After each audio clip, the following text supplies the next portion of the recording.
حضرت ابراہیم علیہ السلام جب اپنے بیٹے اسماعیل سے ملنے گئے تو کیا کہا تھا؟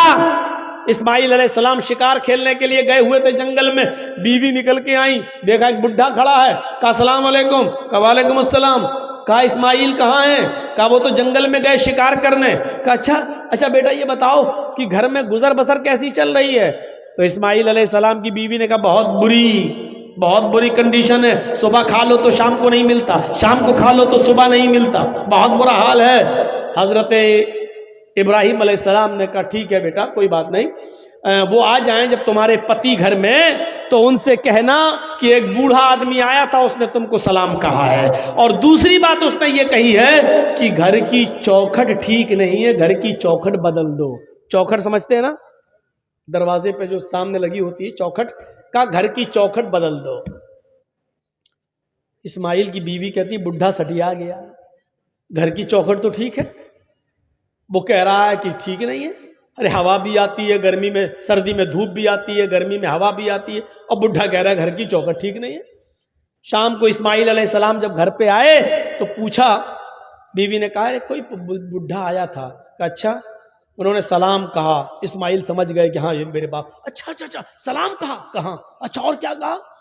اور کیا، وہ بڈھا تھا سٹیا گیا، اس کا دماغ خراب ہو گیا تھا۔ کہا نہیں بتاؤ تو کیا کہا اس نے؟ اس نے کہا گھر کی چوکھٹ ٹھیک نہیں ہے، اپنے پتی سے کہنا، شوہر سے کہنا گھر کی چوکھٹ بدل دو۔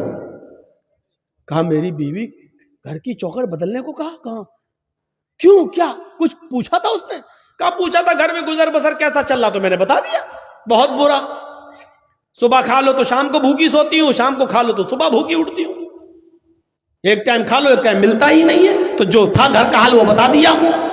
کہا میری بیوی وہ بڈھا میرا باپ تھا، اور تم نے یہ کہہ کر ناشکری کر دی، تمہیں یہ کہنا چاہیے تھا کہ میں جس حال میں ہوں اللہ کا ہر حال میں شکر ادا کرنا چاہیے تھا، اور کہنا چاہیے تھا کہ ہر حال میں اللہ کا شکر ہے، جیسا بھی اس نے رکھا ہے ہر حال میں اللہ کی شکر گزار ہوں، یہ کہنا چاہیے تھا۔ لیکن تم نے یہ جملہ کہہ کر میرے باپ کو بہکا دیا، وہ سمجھ گئے کہ تم ناشکری ہو۔ جو اپنے رب کی شکر گزار نہ ہو وہ اپنے پتی کی شکر گزار کیسے ہو سکتی ہے؟ یا جو اپنے پتی کی شکر گزار نہ ہو وہ اپنے رب کی شکر گزار کیسے بن سکتی ہے؟ آئے میری بیوی چوکھٹ تم ہو، اور انہوں نے جو کہا کہ ان سے کہہ دینا کہ اپنے گھر کی چوکھٹ بدل دو، اس کا مطلب یہ ہے کہ انہوں نے بیوی بدل دینے کی بات کی ہے، یعنی تمہیں طلاق دینے کا حکم دیا ہے، لہذا اپنے باپ کا حکم مانتے ہوئے میں تمہیں طلاق دیتا ہوں، میں اپنے باپ کی نافرمانی نہیں کر سکتا۔ اتنی سی بات پر طلاق کی گھر کا حال چال ٹھیک نہیں ہے۔ ہماری ماں بہنیں سوچیں کہ آج وہ اپنے شوہروں کی کتنی نافرمانی کرتی ہیں۔ ایک مہینے کی تنخواہ لے کے شوہر گھر پہ آیا کہ خالی ہاتھ چلے آئے، تو فیئر اینڈ لولی نہیں لائے، پاؤنڈز لانا چاہیے تھا، چلے آئے ایسی خالی ہاتھ، اور شوہر پوری زندگی بیچارہ کما کما کر کھلاتا رہے، ایک دن بیچاری کو ٹائم سے کھانا نہ ملے، یا ایک دن ٹائم سے اس کا میک اپ کا سامان نہ آئے۔ اچھا پڑوسی کی شادی میں ایسے جاؤں گی، ہم ہی چڑیل لگیں گے، تم نے کیا کیا بتائیے؟ ہماری سہیلی کی شادی ہے اور ہم ایسے جائیں گے؟ جب سے آئی ہوں تمہارے گھر میں پریشان ہوں۔ اس شوہر کے دل پہ کیا بیتتی ہے، جبکہ شادی میں تمہیں نئے کپڑے پہن کر جانے کی ضرورت تھی ہی نہیں، کیونکہ نئے کپڑے پہننے کا حق شوہر کے سامنے ہے۔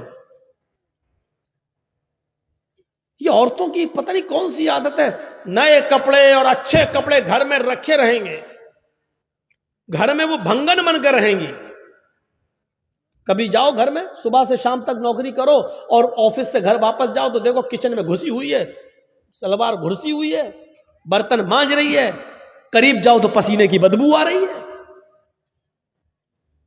جبکہ اس عورت کو معلوم ہے کہ میرا شوہر آفس سے آنے والا ہے، اس کو پہلے سے بند صبر کر تیار رہنا چاہیے، اچھے کپڑے پہن کر تیار رہنا چاہیے۔ گھر میں رہے گی بھنگن بن کر، اور شادی میں جائے گی ہیما مالنی کی اماں بن کر۔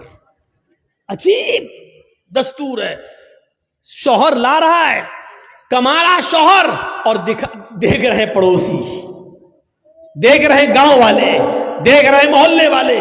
یہ عجیب سسٹم ہے، عجیب سسٹم. ہماری ماں بہنوں کو اس سسٹم کو بدلنا پڑے گا، اس سسٹم کو بدلنا پڑے گا، سیکھنا پڑے گا حضرت ام سلیم سے. حضرت ابو طلحہ کا بیٹا، اے بیٹا کیا ہو گیا؟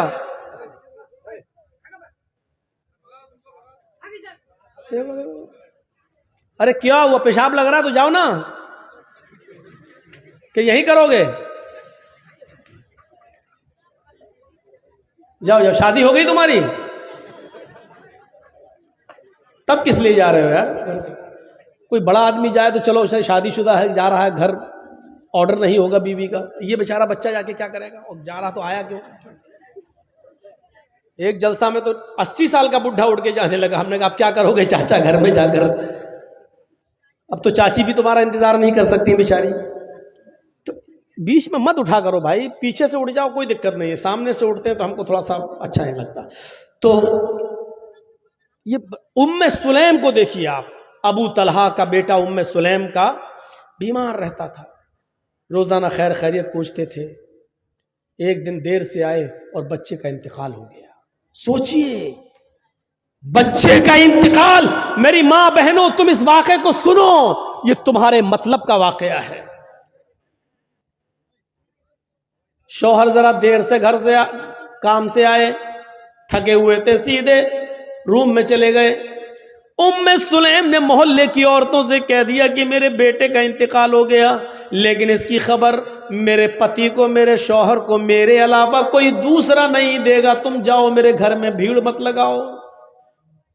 شوہر کو ابھی پتہ نہیں کہ گھر میں میرا بیٹا انتقال کر گیا. شوہر عشاء کے بعد گھر میں آئے.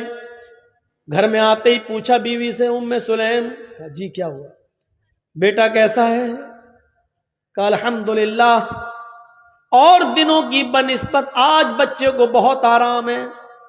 آج تو اتنا آرام ہے کہ آج جتنا آرام تو بچے کو کبھی ملا ہی نہیں. دیکھیے کتنی خوبصورتی کے ساتھ اپنے شوہر کو یہ پیغام دے دیا. اچھا ٹھیک ہے سونے دو. سو رہا ہے؟ سونے دو.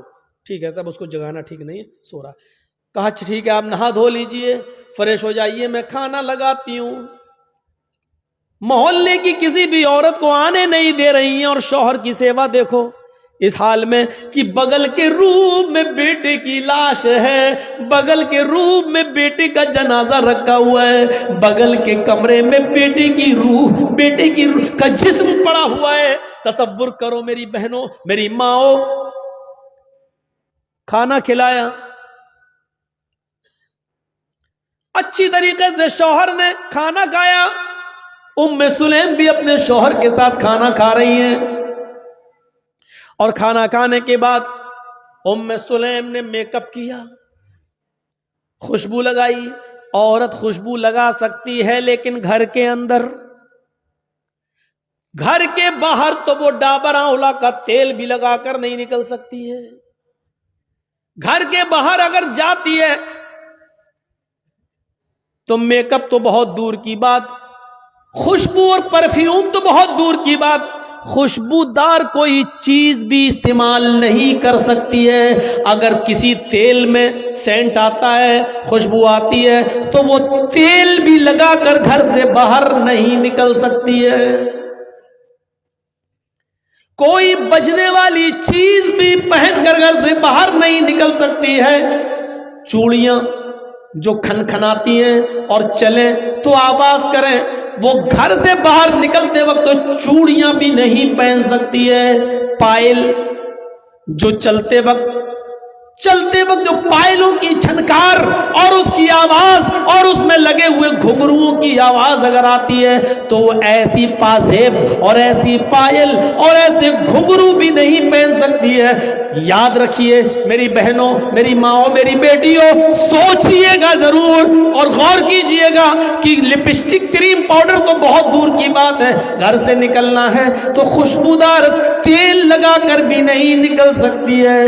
چوڑیاں جو کھنکھناتی ہیں کھن کھن کی آواز یا چلتے وقت چوڑیوں کی آواز آئے، چلتے وقت ہاتھ ہلیں اور چوڑیاں بولیں تو ان چوڑیوں کو پہن کر بھی نہیں جانا ہے۔ پائل اگر اس میں آواز ہے تو وہ بھی پہن کر نہیں جا سکتی ہیں، یہاں تک کہ اگر اونچی ہل کی چپل، اونچی ہل کی سینڈل پہن کر وہ چلتی ہے اور سڑک پر یا پکی زمین پر چلتے وقت تو سینڈل کی کھٹ کھٹ کی آواز آتی ہے، تو ایسی سینڈل اور ایسی چپل پہن کر بھی عورت نہیں جا سکتی ہے کہ جس سے اس کے پیروں کی کھٹ کھٹ کی آواز سے مردوں کے چہرے متوجہ ہوں، مرد اس کی طرف مائل ہوں اور اس کی طرف دیکھنا شروع کر دیں۔